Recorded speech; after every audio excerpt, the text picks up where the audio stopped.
Good morning. ছট পুজোর দিন একদম ভোর ভোর স্নান সেরে সবাই মিলে চললাম ছট মায়ের দর্শন করতে, আর সঙ্গে বাবা সূর্যদেবকে অর্ঘ্য দিতে। জানো তো, এবছর ছট মায়ের প্রথম অর্ঘ্যের দিন আমাদের আসা হয়ে ওঠেনি, তাই দ্বিতীয় অর্ঘ্যের দিনটা আমরা একদমই মিস করতে চাইছিলাম না, তাই সময়ের আগেই সবাই চলে এসেছি।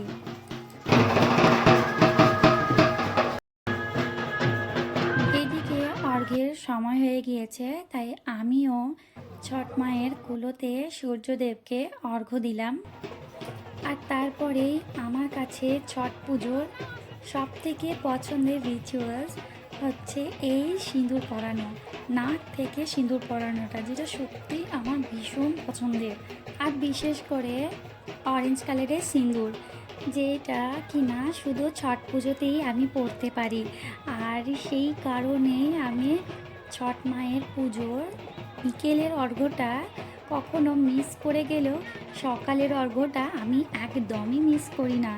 সত্যি খুবই ভালো লাগে, আর প্রতি বছর এই দিনটার জন্যই অপেক্ষা করে থাকি। জয় ছট মাইয়া। তো এই যে ছট মায়ের পুজো হয়ে গেল, এবার সূর্যদেবকে দর্শন করে চললাম বাড়ি।